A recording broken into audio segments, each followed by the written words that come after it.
Good evening to everybody. So yesterday हम लोगों ने पढ़ा था बच्चों क्लासिफिकेशन ऑफ शेयर। जो लास्ट हमने सेशन खत्म किया था उसमें लास्ट टाइम में आप लोगों को बताने जा रहा था कि पहली बात तो शेयर बच्चों 3 प्रकार के होते हैं, प्रीफरेंस शेयर, इक्विटी शेयर और एक मैंने आप लोगों को बताया था बच्चों जैसे कि डेफर्ड शेयर। वो जो बेसिक कैटेगरीज थे उसी के साथ साथ सब अदर कैटेगरीज या अदर क्लासिफिकेशन ऑफ शेयर बच्चों हैं bonus share, right share and sweat equity share. तो ये 3 क्लासिफिकेशन तुम्हारे लिए पूरी तरह से नहीं है जो तुमने प्रीवियसली नहीं पढ़ा होगा। Am I right? ओके बच्चों, सो बेसिक कैटेगरीज में हुआ preference, equity and deferred and other classification में हुआ bonus share, right share and sweat equity share. और दिस 6 शेयर बच्चों सभी शेयर्स हमारे थ्योरी पार्ट के लिए, हमारे किसी भी एंट्रेंस एंड फ्यूचर स्टडी के लिए बहुत जरूरी है। But as per our study is concerned, issue, forfeiture and reissue of share, so far as our study is concerned बच्चों regarding issue, forfeiture and reissue of share, we shall discuss about only in our practical problem, practical chapter, preference share and equity share. And again I told you in last class, as per section 43 of the new Companies Act 2013, मैंने यहाँ भी लिखा है बच्चों, देखो section 43 Companies Act 2013 यहाँ भी लिखा है। So this section of the Companies Act 2013 restricted for a company, for a public company to issue only 2 types of share, that is preference share and equity share. So now the number of share is limited to only 2 types, preference share and equity share. Clear? पर बच्चों में आप लोगों को detail में सब कुछ बताऊंगा, एज तुम्हारे सिलेबस में भी है, एंड आपको मैं सारे प्रकार के शेयर्स के बारे में डिटेल में बताऊंगा। पर अभी के लिए फिलहाल हम स्टार्ट करने जा रहे हैं एज पर आवर टॉपिक, जैसे बता रहा है हमें पढ़ना है अभी इस टॉपिक में preference share and equity share के बारे में। सो बच्चों स्टार्ट करने चलते हैं। तो फर्स्ट पॉइंट क्या है, प्रीफरेंस शेयर।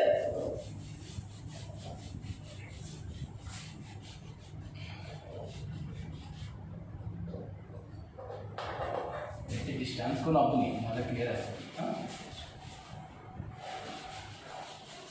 क्लोज एज पहले।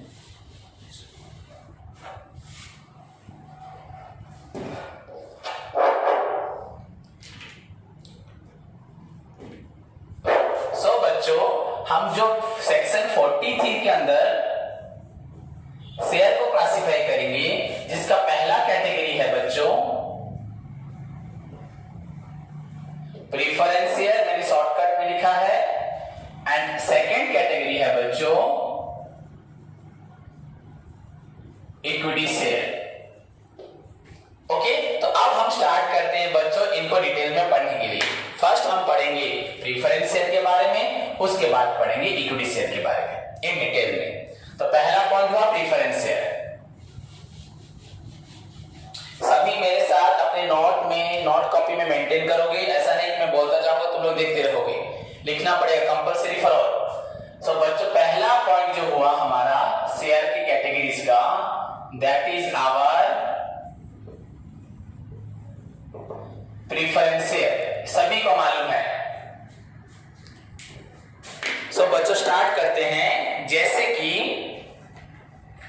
बच्चों what is preference share, why this share is known as preference share. So again मैं तुमको बताने जा रहा हूं, कल जो मैंने तुमको बताया था शेयर तो शेयर, फिर बच्चों शेयर का क्लासिफिकेशन क्यों हुआ।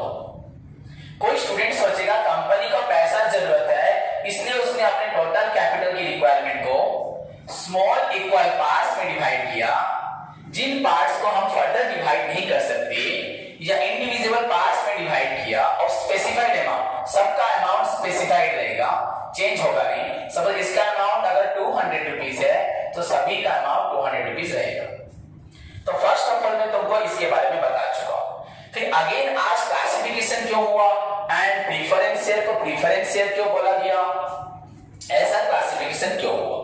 तो बच्चों एक पॉइंट है यहाँ पे मैं तुमको बताता हूं, ये प्रीफरेंस शेयर ऐसा नाम क्यों दिया गया एंड प्रीफरेंस शेयर का मीनिंग क्या है। तो ध्यान से सुनना पूरे एंड तक बच्चों। सपोज एक शेयर का प्राइस 200 रुपीज है, मिस्टर ए चाहता है कंपनी में शेयर होल्डर बनना, मिस्टर ए चाहता है कंपनी में शेयर होल्डर बनना एंड वो चाहता है 200 रुपीज का जो शेयर है एट द रेट ₹200 जो पर शेयर है, ऐसे बच्चों वो 1 लाख शेयर खरीदना चाहता है। तो उसके पास बहुत पैसा है, तो उसका इन्वेस्टमेंट कितना हो रहा है?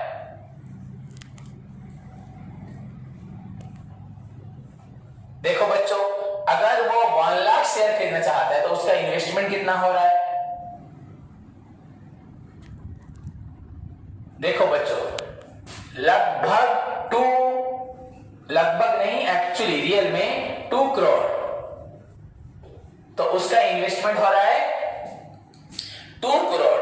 तो जब बच्चों मिस्टर ए के पास पैसा है, वो 2 करोड़ या 20 करोड़ या 200 करोड़ मेरी कंपनी में इन्वेस्ट करना चाहता है, तो ये हमारी कंपनी के लिए बहुत बड़ी बात है, हमारे लिए बहुत अच्छा स्कोप है।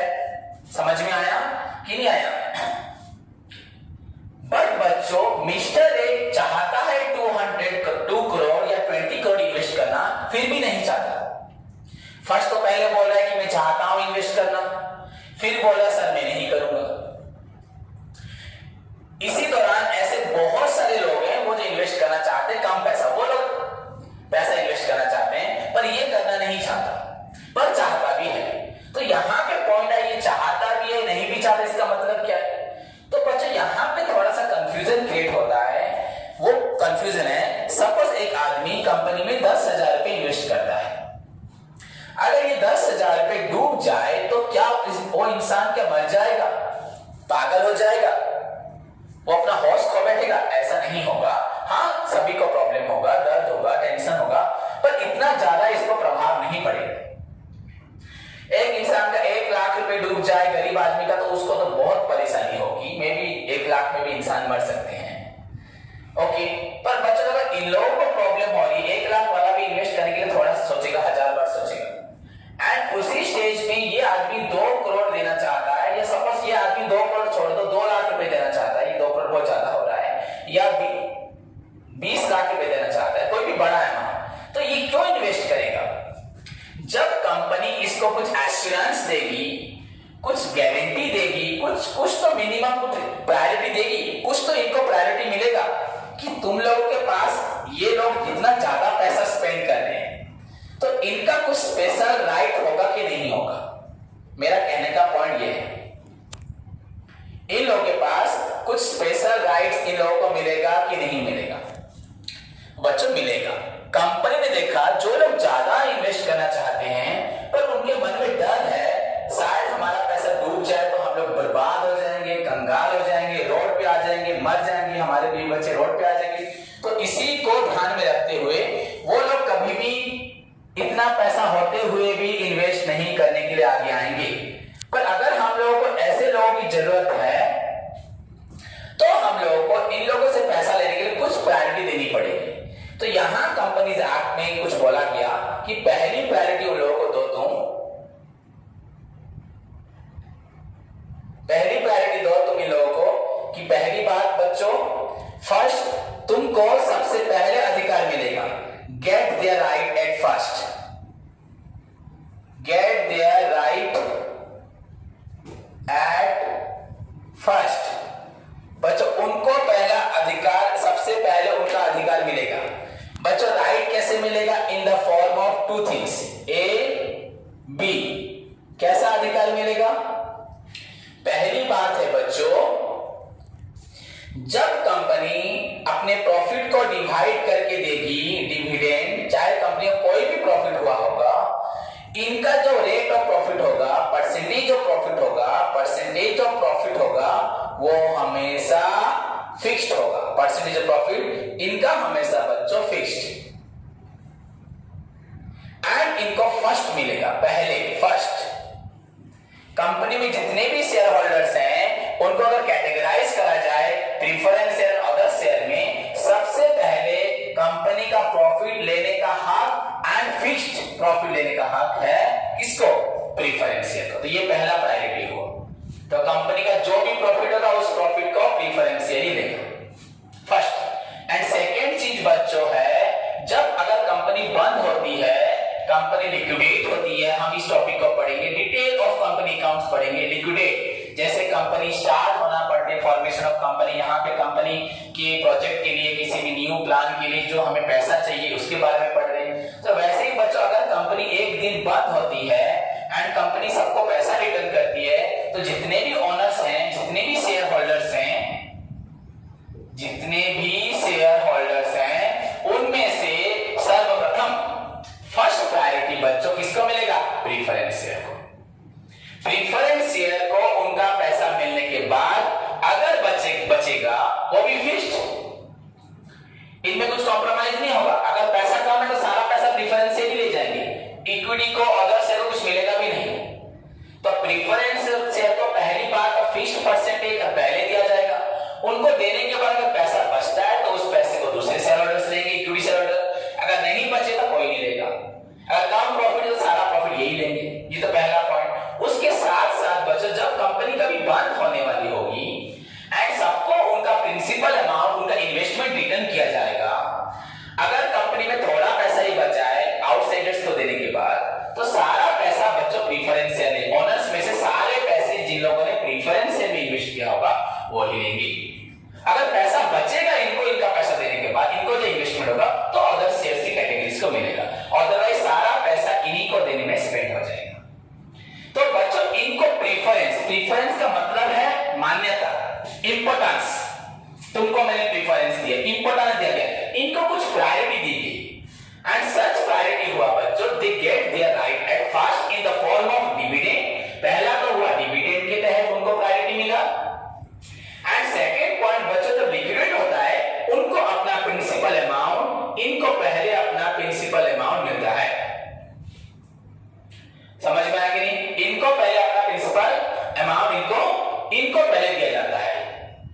तो बच्चों इनको दो चीजों में प्रायोरिटी मिली, first of all in the form of dividend, second हुआ उनका जो इन्वेस्टमेंट होता है, जो उनका मूलधन होता है। सो इन दिस वे इनको दो प्रकार की प्रायोरिटी मिलती है, जिसके लिए इनको बोला जाता है preference share. So why preference share is so called?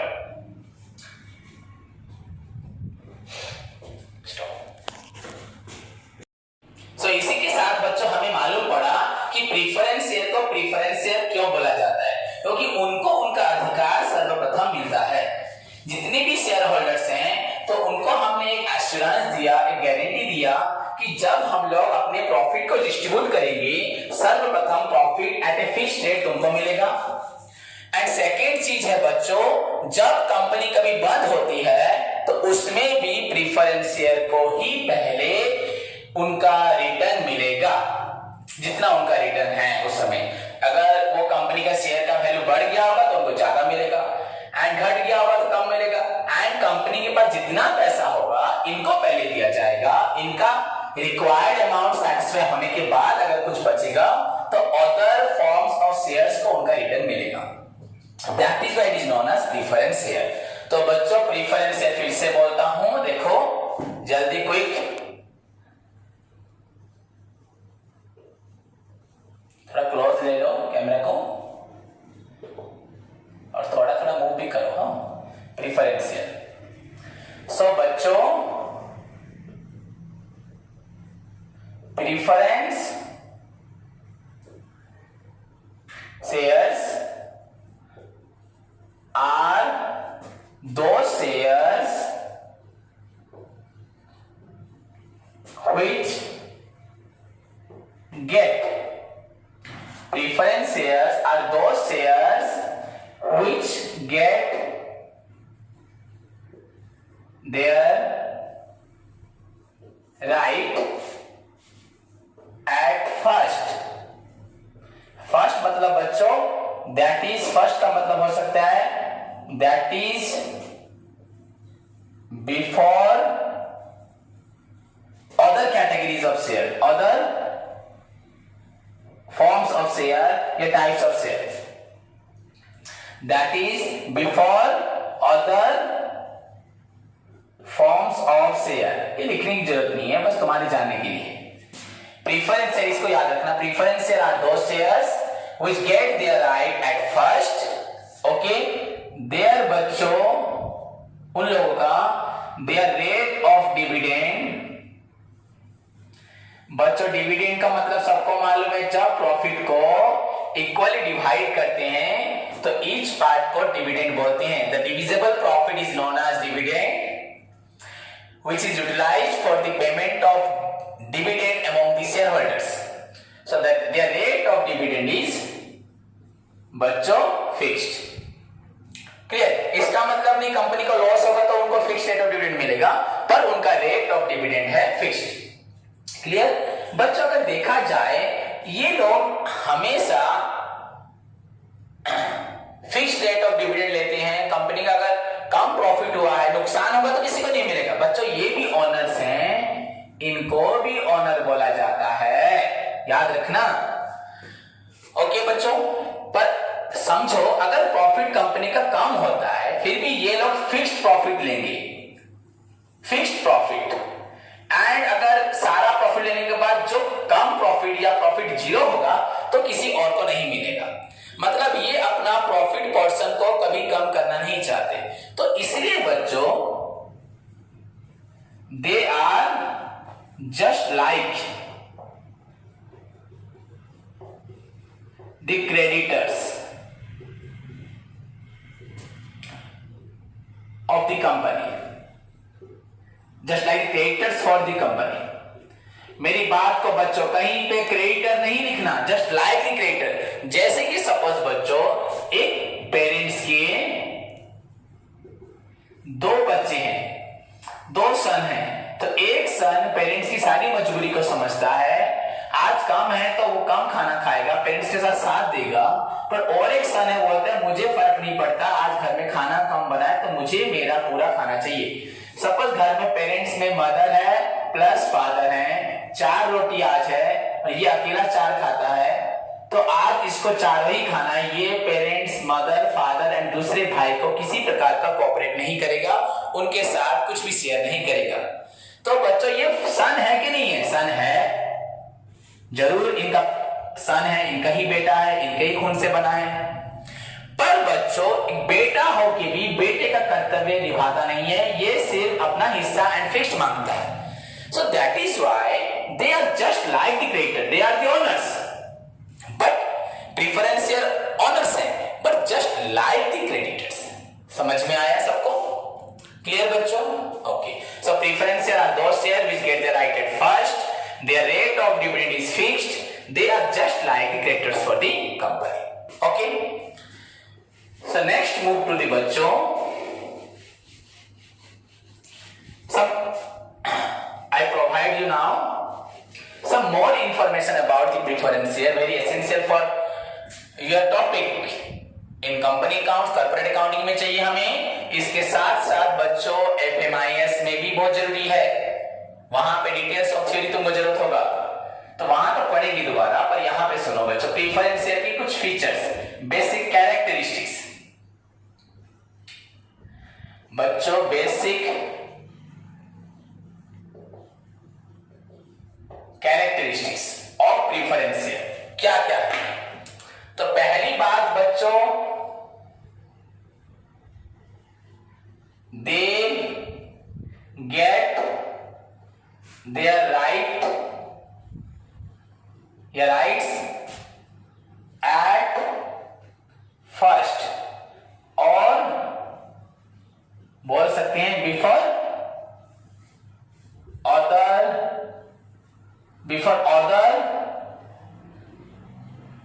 Share holder. जितने भी शेयर होल्डर्स हैं सबसे अदर मतलब बच्चों यहां अदर का मतलब अदर फॉर्म ऑफ, ऐसे नहीं कि मैं भी प्रीफरेंस शेयर हूं तुम भी प्रीफरेंस है तो पहले मुझे मिलेगा तुम्हें बाद में मिलेगा, ऐसे नहीं, अलग कैटेगरी शेयर होल्डर के से पहले मिलेगा। उसके बाद बच्चों second point, they are paid a fixed rate of dividend, उनको हमेशा एक फिक्स्ड रेट ऑफ डिविडेंड मिलता है। थर्ड पॉइंट बच्चों, ये इनका ड्रॉबैक है, लिमिटेशन है, they have no voting rights, they have no voting rights.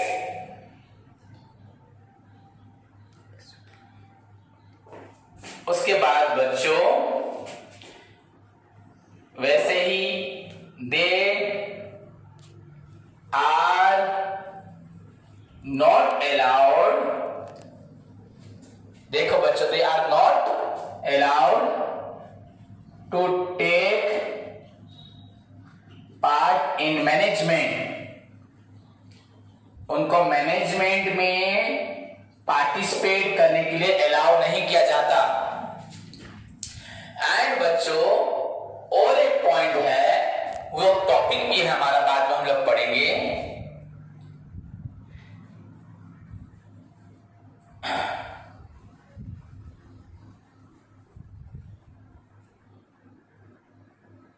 पहले ये वाला पॉइंट बच्चों, दे आर जस्ट लाइक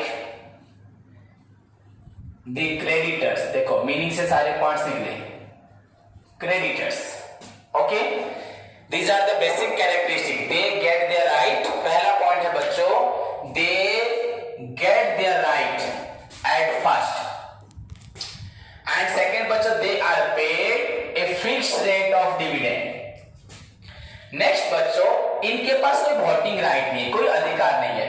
ये ऐसे हमारे मेंबर्स हैं, ऐसे ऑनर्स हैं, ये ऐसे हमारे पुत्र हैं जो हमारी प्रॉब्लम में हमें साथ नहीं देते, हमको कभी अपना प्रॉफिट से हिस्सा नहीं देते, तो इनको कोई हक नहीं है कंपनी के किसी भी वोटिंग राइट्स में टेक पार्ट करने का।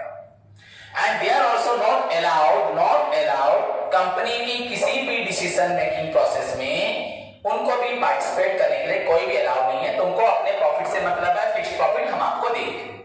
तो आप लोगों को ये दोनों हक नहीं मिलेंगे, ये हक नहीं मिलेंगे। इसीलिए आप लोगों का एक नामकरण किया गया, just like the creditors. But remember, exam में अगर क्वेश्चन आ जाए, preference share holders are they as per the company owners, ये कंपनी के ऑनर्स है। बट जस्ट लाइक, अगर जस्ट लाइक आ जाए तो जस्ट लाइक द क्रेडिटर्स, क्योंकि ये हमेशा फिक्स्ड प्रॉफिट मांगते हैं। क्लियर?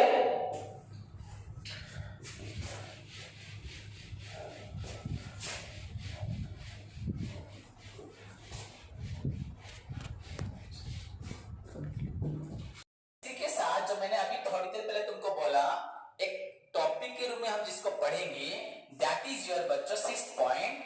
एक कैरेक्टरिस्टिक्स में से एक टाइप्स ऑफ प्रेफरेंस शेयर है, दैट इज योर बच्चों in case of one of the important classification of preference share, बच्चों in case of redeemable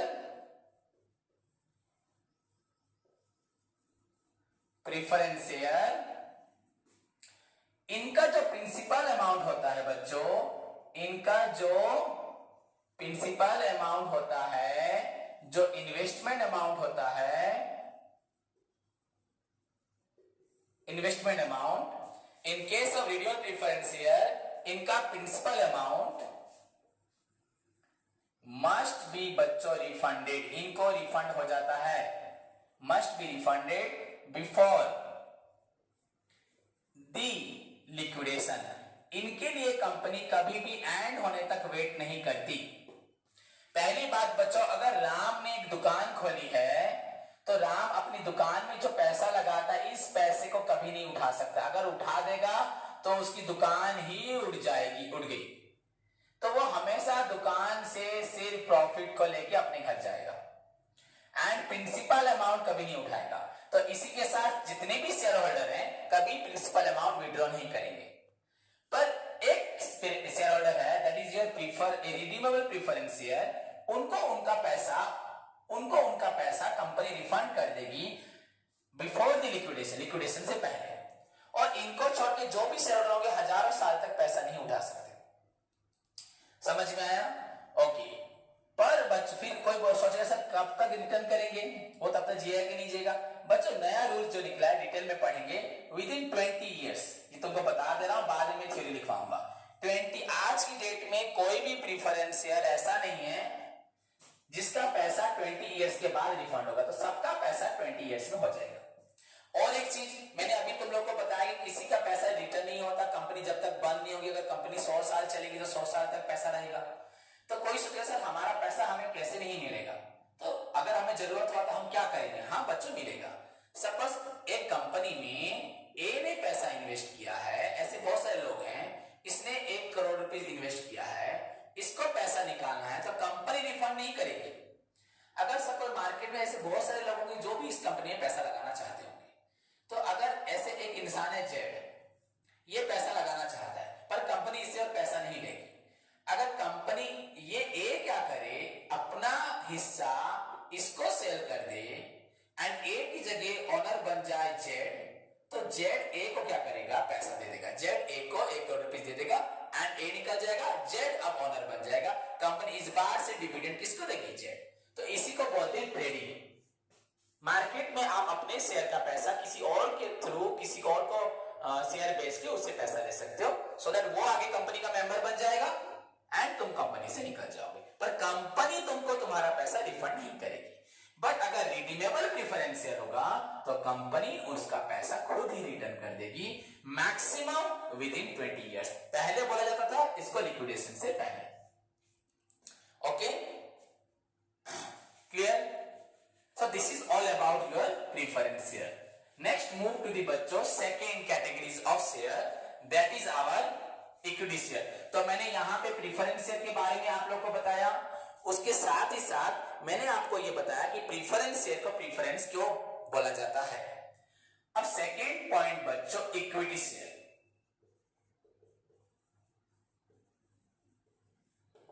carefully सुनना बच्चों, both for theory and practical के लिए।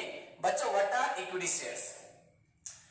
So similarly बच्चों देखो, इक्विटी शेयर उन लोगों में से हैं जो कंप्लीटली कंपनी के प्रॉफिट एंड लॉस में अपना आपको शामिल करेंगे। प्रॉफिट होगा तो लेंगे, वो भी प्रीफरेंस शेयर को देने के बाद वो बचेगा लेंगे। अगर बहुत बच गया प्रीफरेंस शेयर को तो फिक्स्ड ही मिलेगा, चाहे ज्यादा प्रॉफिट हो या कम प्रॉफिट हो। तो ज्यादा प्रॉफिट हुआ भी तो इनको वही 10% बोला है तो 10% ही मिलेगा। बाकी सारा प्रॉफिट इक्विटी शेयर को मिलेगा। एंड अगर प्रॉफिट बिल्कुल कम हुआ है तो प्रीफरेंस शेयर को ही मिलेगा एंड इक्विटी शेयर को नहीं मिलेगा। मतलब ये एक तरह की कंपनी के रियल सुपुत्र हैं जो कंपनी के हर प्रकार की सिचुएशन में कंपनी के साथ खड़े होते हैं एंड कंपनी कभी भी कोई डिमांड नहीं करते, नाजायज डिमांड नहीं करते। सो equity shares are those shares, ध्यान से देखो, which get their rights, उनका हक, क्लोज करो, हाँ देखो क्लोज से करो, with their rights after preference share, preference share के बाद इनको हक मिलता है। मतलब बच्चों अगर बोले शॉर्टकट में तो at last which get their rights at last में इनको इनका राइट लास्ट में मिलता है। इट मीन्स बच्चों, इट मीन्स ओनली आफ्टर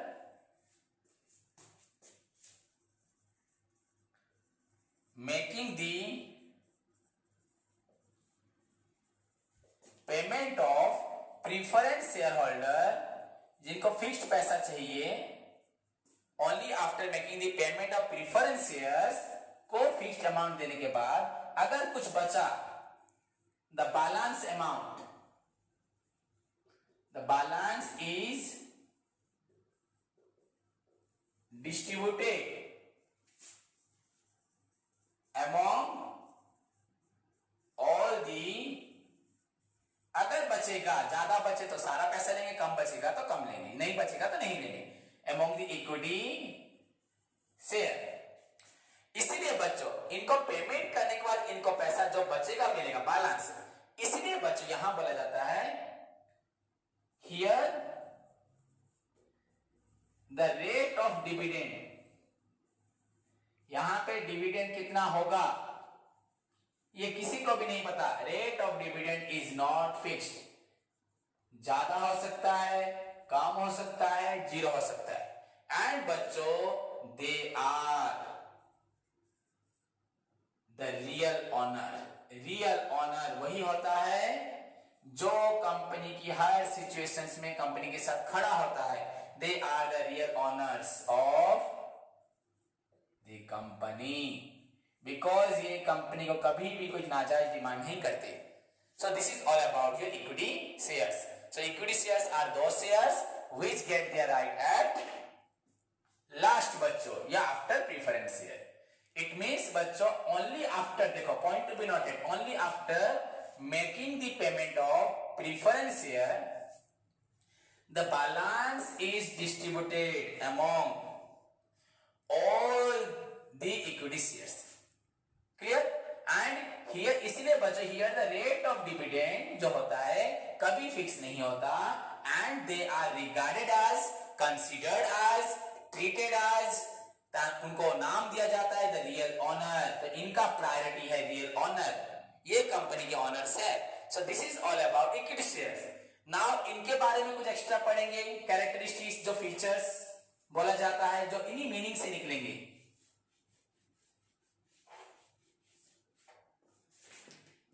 तो बच्चों इनके जो बेसिक कैरेक्टरिस्टिक्स हैं उन पे ध्यान रखो।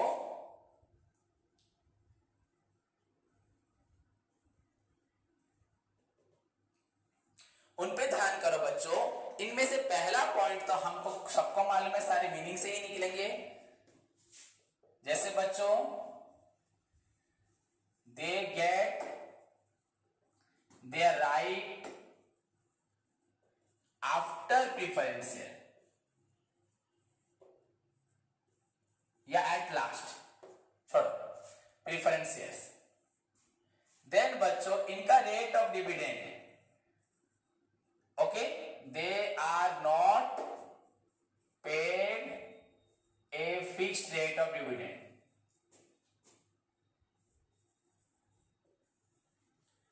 मतलब इनका डिविडेंड कभी फिक्स नहीं होगा, या their rate of dividend is not fixed, their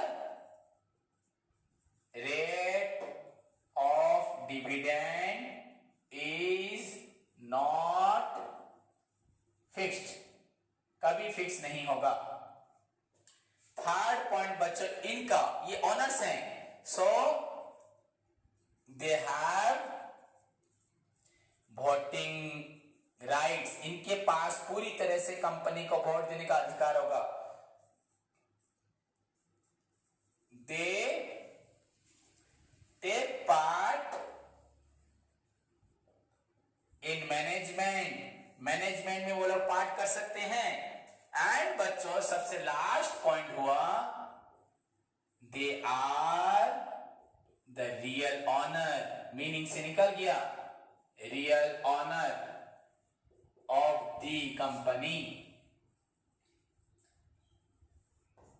clear? So this is बच्चों all about the equity shares. और इनको कोई ऐसा स्पेशल कैरेक्टरिस्टिक्स नहीं है जिनसे इनको इनका पैसा दोबारा मिल जाए। क्लियर? इनको इनका पैसा सिर्फ कंपनी बंद होने के समय एंड प्रीफरेंस शेयर को देने के बाद ही मिलेगा, उससे पहले नहीं मिल सकता। ओके बच्चों, समझ में आया सभी को? सब किसी को डाउट नहीं है? सो अगर बच्चों यहां अगर तो तुम्हें क्वेश्चन पूछे preference share and equity share में डिफरेंस क्या है, अब तुम आसानी से बोल सकते हो। पहला point, they get the right at first, इनको पहला मिलता है राइट, इनको मिलता है लास्ट में। यहां पे रेट ऑफ डिविडेंड बच्चों फिक्स्ड होता है, मैं लिख नहीं रहा, बता दे रहा हूं, यहां पे नॉट फिक्स्ड। यहां बच्चों तुम्हें वोटिंग राइट्स नहीं मिलती, don't have voting rights, don't have any voting rights, यहां पे वोटिंग राइट्स है।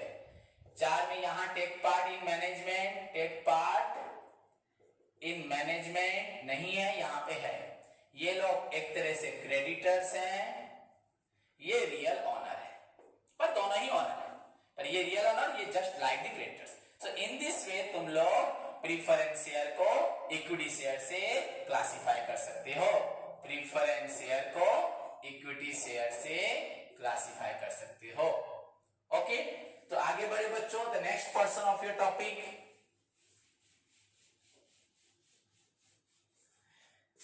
Now come to the point, share capital. This is all about share and the other forms of share जो मैंने आपको बताया, deferred share, bonus, right and sweat equity share, इनको मैं बाद में डिस्कस करूंगा।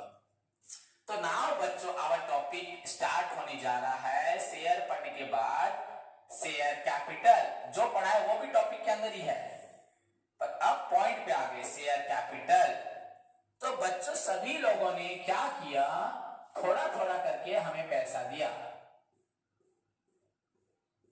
सभी ने यहां पैसा दिया। जब ये सारा पैसा मिल गया, ये क्या बन गया, क्या बन गया बच्चों, शेयर कैपिटल। सो मतलब शेयर कैपिटल का मतलब the amount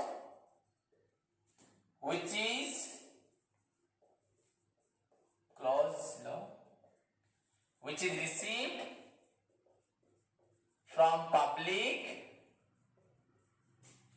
for share. The amount which is received from public for share is known as, very simple meaning, very simple. What? The amount which is received from public for share is known as, या is called, क्या बोल सकते हैं इसको, is known as share capital. Okay बच्चों, अब हमें ये जानना है शेयर कैपिटल कितने प्रकार होता है। जो पैसा पब्लिक से मिलता है उसको बोलते हैं share capital. Now move to the types of share capital. Very important तुम्हारे पढ़ाई के लिए, types of share capital. Now बच्चों next question,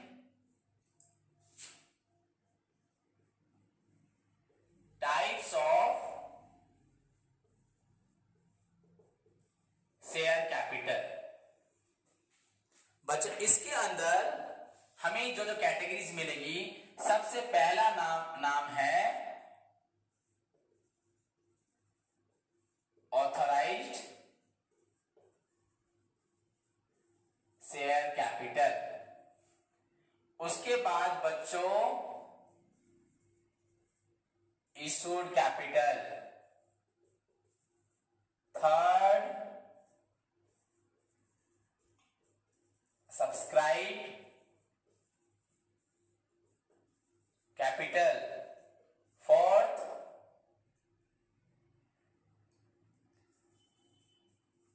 called up capital.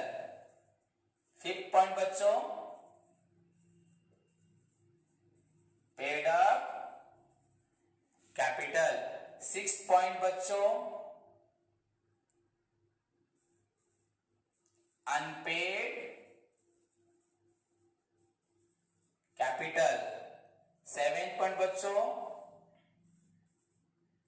Uncalled capital. And eight point बच्चों लास्ट वन हो रहा है, ध्यान से देखो, reserve capital. So these are the categories of बच्चों शेयर कैपिटल, जिसके अंदर सर्वप्रथम सबसे पहला आता है authorised, issued, subscribe, then called up, then paid up, then unpaid, uncalled and reserve capital. तो इन को अब हम डिटेल में पढ़ते हैं। बच्चों I will provide you after the class A PDF note regarding the detail of theory regarding क्या होगा बच्चों ऑथराइज से लेके रिजर्व तक, पर अभी मैं आप लोगों को बस समझा देता हूं। तो क्लियर करते हैं अपने थ्योरी को, अपने पॉइंट को बच्चों। What is authorise capital? So बच्चों ऑथराइज कैपिटल क्या होता है, कंपनी जब अपने अमाउंट को एस्टिमेट करती है कि इस प्रोजेक्ट को बनाने के लिए कंपनी को चाहिए सपोज 100 करोड़, एंड कंपनी क्या किया, 1 करोड़ बच्चों शेयर बनाए, एंड हर एक शेयर का प्राइस हुआ ₹100। तो कंपनी ने एस्टिमेट कर दिया कि हमें अपने प्रोजेक्ट के लिए चाहिए 100 करोड़, एंड उसको डिवाइड किया 1 करोड़ शेयर में, चाहे वो प्रीफरेंस हो चाहे इक्विटी हो, एंड हर एक शेयर का प्राइस हुआ 100। तो 1 करोड़ शेयर इंटू 100, क्योंकि कंपनी को चाहिए 100 करोड़। ओके बच्चों, अब कंपनी क्या करेगी, कंपनीज एक्ट में लिखा है कि कंपनी को अपनी रिक्वायरमेंट को रजिस्ट्रार के पास भेजना होगा, रजिस्ट्रार के पास भेजना होगा। कंपनी के जितने भी लॉ बनते हैं वो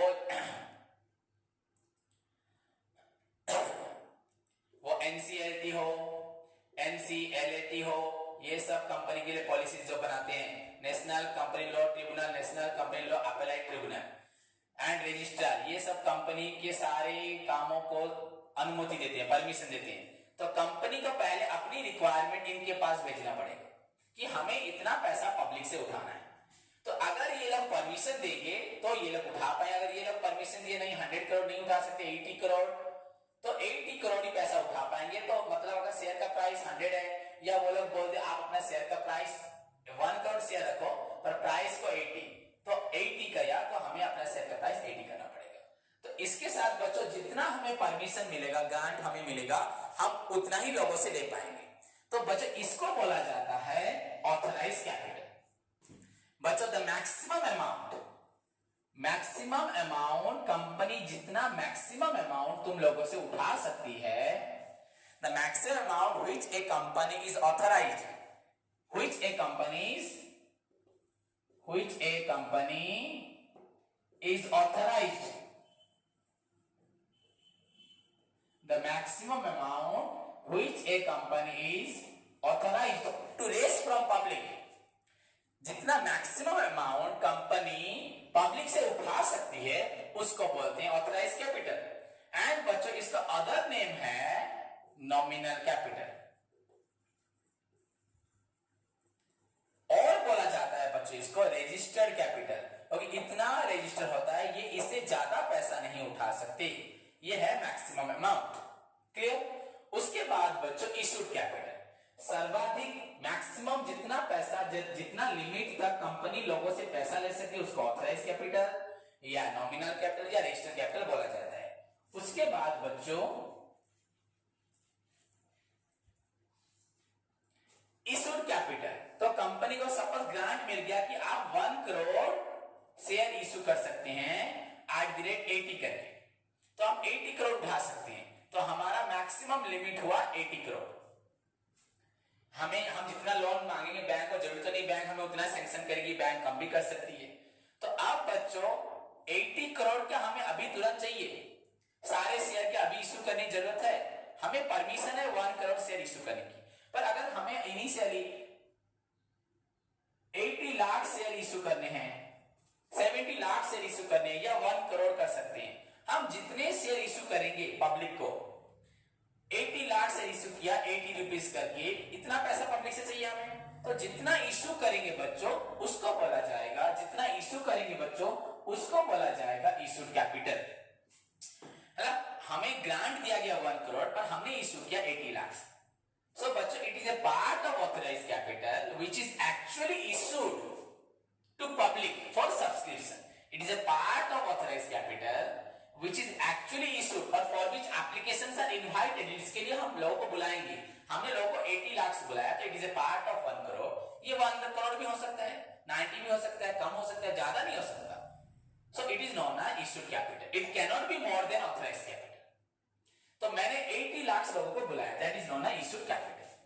अब नेक्स्ट पॉइंट बच्चों सब्सक्राइब कैपिटल। मैं जितनों को बुलाऊंगा जरूरी तो नहीं उतने लोग आ जाएंगे, मे भी उससे कम लोग आ सकते हैं बच्चों। तो सपोज हमारे पास 80 लाख लोग आ गए, इतने लोगों ने एप्लीकेशन को खरीद लिया एंड सभी इंटरेस्ट हो गए इन्वेस्ट करने के लिए, या 70 लाख लोगों ने या 75 लाख लोगों ने अपना एप्लीकेशन को एक्सेप्ट किया और उन्होंने पैसा दिया एप्लीकेशन मनी। तो मे बी ये जो सब्सक्राइब कैपिटल है 80 लाख हो सकता है या 75 हो सकता है। ऐसा भी एक सिचुएशन आएगा जहां पे 80 लाख ज्यादा भी हो सकते हैं, उसके बारे में मैं आपको बाद में बताऊंगा। उसको बोलते हैं ओवर सब्सक्रिप्शन, ये जो कम हो गया इसको बोलते हैं अंडर सब्सक्रिप्शन। तो इन चीजों को मैं बाद में डिटेल करूंगा about theory and practical examples के साथ। पर बच्चों सब्सक्राइब कैपिटल किसे बोलते हैं? It is a part of issued capital for which applications are received from public. Public से जितना एप्लीकेशन मिलता है, हमने इशू की, हमें ग्रांट है 1 करोड़, हमने इशू किया 80 लाख। अब इशू किया 80 लाख, जितने लोग आए, जैसे मैं आप लोग को बुलाया, इनविटेशन दिया कि बच्चों पढ़ने के लिए आओ, जितने लोग आए, जितनों ने एनरोलमेंट किया, तो बच्चों उनको बोला जाता है subscribe capital. So it is a part of issued capital for which applications are received from public for subscription, कि हम लोगों को आप लोग सब्सक्राइब कीजिए, हम लोग कंपनी में अपना निवेदन पत्र देते हैं. That is known as subscribe capital, मतलब तुम एडमिशंस कर रहे हो, एनरोलमेंट कर रहे हो.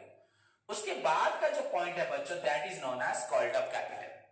आफ्टर सब्सक्रिप्शन के बाद बच्चों कंपनी अगर तुम्हारे शेयर का प्राइस 80 रुपीज रखा है, या बहुत बड़ी चीज है, एक विशेषता है कंपनी तुमसे 80 रुपीज भी एक बार में पूरा टोटल 80 नहीं मांगती. इस पैसे को भी कंपनी ब्रेक कर देती है. कभी तुमसे एप्लीकेशन में 2 रुपए, एडमिशन में 3 रुपए, ऐसे कंपनी स्टेज बाय स्टेज बच्चों करके तुमसे पैसा लेती है. जो भी हो, 2 रुपए मैंने बोल दिया, सपोज ये 20, 30, ये हुआ 10, ये हुआ 10, ये 20 सोच लो. तो कंपनी ये 80 रुपीज को भी आधे टाइम नहीं देगी, ऐसे धीरे धीरे तुमसे क्या करेगी, पैसे लेगी. 20, 30, 50, 60, 80. तो कंपनी अपना रिक्वायरमेंट धीरे धीरे फिलअप करेगी. तो बच्चों इससे तुम्हें मालूम पड़ेगा जो सब्सक्राइब में जितना पैसा दिया होगा, उसके बाद जो कंपनी की सपोज यहां तक गया है और कंपनी को 10 रुपीज चाहिए, 20 चाहिए, तो कंपनी बाद का पैसा उनको मांगेगी, called up. So it is a part of subscribe capital which is actually demanded. Company बोलेगी आप लोग का कंपनी में ज्वाइन कर चुका, आप लोगों का रिमेनिंग जो पैसा है उसका 30 या 40 रुपीज है, उसमें से आप हमें 20 रुपीज या 10 रुपीज लाके दीजिए. तो कंपनी जो तुमको 10 या 20 या पूरा 30 मांगेगी वो कंपनी पे डिपेंड करता है. So it is a part of called up capital which is actually demanded by the company to be paid. Okay, so खत्म हुआ. देन बच्चों पेड अप, ये कॉल्ड अप मतलब मांगा. पेड अप क्या हुआ, जरूरी तो नहीं मैंने जितने लोगों को पैसा मांगा सभी लाके दे दे पैसा. सो बच्चों it is a part of called up capital which is actually demanded. Company ने मांगा था, सपोज 80 लाख सब्सक्राइब हो गए थे, 80 लाख से पैसा मांगा, पर पैसा देते वक्त सभी लोग पैसा नहीं लेके आए डेट पे, ड्यू डेट पे. सो it is a part of called up capital which is actually demanded but and paid, demanded and paid. यहां था to be paid, यहां and paid. Paid up में आएगा and paid by the members. कितना मांगा था उन्होंने कितना दिया. That is known as paid up capital. ये ज्यादा तो नहीं हो सकता, जितना मांगो उतना ही देंगे या कम होगा. And बच्चों इसी समय पे अगर कोई पैसा नहीं देता, अगर सपोज 1000 शेयर होल्डर पैसा नहीं देते 10 रुपीज करके, 10,000 रुपए नहीं मिला, तो ये जो पैसा हुआ बच्चों इसको बोलते हैं अनपेड कैपिटल. क्या बोलते हैं, अनपेड कैपिटल. या इसका अदर नेम है बच्चों कॉल्स इन एरियर. देखो यहां ध्यान दो, calls in arrear. So the call money जो हमने कॉल किया था, जो पेड हो गया उसे पेड अप बोले. And the call money which is still due to be paid, अभी तक पेमेंट नहीं हुआ है, that is known as calls in arrear. ये मैं ऑलरेडी तुमको CHSE लेवल पे पढ़ा चुका हूं. So the call money which is still due to be paid, which is not paid, which is unpaid is known as calls in arrear या unpaid capital. And ऐसे ही क्या होता है बच्चों, कभी कभी कंपनी तो वो ये वाला पैसा मांगा 10, कुछ लोग क्या करते हैं 10 के साथ एडवांस पैसा देते हैं. माने नेक्स्ट कंपनी सबका 10 के बाद और 20 मांगेगी, पर कंपनी अभी इतना मांगा है, कुछ लोग इस पैसे को भी दे के साथ में चले जाते हैं. तो उसको बोलते हैं बच्चों अनकॉल्ड कैपिटल. कंपनी तुमसे मांगा ही नहीं था, तुमने दे दिया, मतलब कॉल मतलब एडवांस कैपिटल. उसे बोलते हैं बच्चों calls in advance. Calls in advance. The call money which is received in advance by the company और paid in advance by the members to the company या shareholder to the company. जो पैसा share holder ने पहले दे दिया, company ने मांगा भी नहीं था, उसको बोलते हैं कॉल्स इन एडवांस या अनकॉल्ड. देखो कंपनी जो मांगा अनकॉल्ड अप कैपिटल, जो लोगों ने दिया पेड अप कैपिटल, जो नहीं दिया अनपेड कैपिटल, जो एडवांस दे दिया वो अनकॉल्ड कैपिटल. एंड बच्चों लास्ट हुआ reserve capital.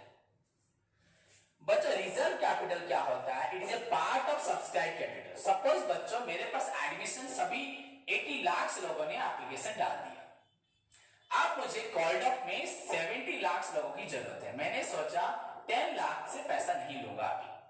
So it is a part of reserve capital. मैंने called up स्टार्ट किया 70 से एंड पेड अप में 70 लाख लोगों ने दिया, जो उनसे कुछ कम दिया. अगर कम लोगों ने दिया तो वो हो गए कॉल्स इन एरियर. अगर वही 70 लाख लोगों में से कुछ लोगों ने ज्यादा पैसे दे दिया तो वो हो गए कॉल्स इन एडवांस. एंड बच्चों जो रिमेनिंग 10 लाख से पैसा नहीं मांगा गया तो उनसे पैसा रख दिया गया, कंपनी उनका पैसा रख दिया, बाद में मांगेगी कभी जरूरत पड़ेगा तो, that is known as reserve capital. तो बच्चों इसको बोलते हैं according to section 99 of the companies act बच्चों 1956 में लिखा है reserve capital is that capital which has not been called up. Reserve capital उसी कैपिटल को बोलते हैं जो मांगा जाता नहीं है, and it is decided by the company. बच्चों कंपनी डिसाइड करती है कि it is not to be called up, ये मांगा नहीं जाएगा फ्रॉम द शेयर होल्डर से, शेयर होल्डर से इस पैसे को नहीं मांगेंगे। कब तक? जब तक कंपनी बंद नहीं होगी। वो लोग कंपनी में रहेंगे पर कंपनी उनसे उनका पैसा नहीं मांगेगी। जब कंपनी बंद होने वाली होगी तब जब शॉर्टेज होगा अमाउंट तब इनसे पैसा मांगा जाएगा। So it is a part of subscribe capital जिनसे अभी तक पैसा नहीं लिया गया, it is known as reserve capital. Clear? So reserve capital is that capital which has not been called up and it is decided not to call money from them unless otherwise a company is liquidated. So this is all about the bachchan various categories of share capital. This is your introduction class. I think मैंने सब कुछ बता दिया from share से लेके categories of shares and types of share capital. So this is your introduction class खत्म हुआ। Next class में हम पढ़ेंगे कंपनी लोगों से कैसे पैसा लेती है। ओके बच्चों, तब तक के लिए इसको पढ़ो, मैं तुमको नोट्स देता हूं, उसको समझो, किसी को डाउट है मुझसे पूछो अभी तुरंत, या क्लास ओवर के बाद मुझसे कॉल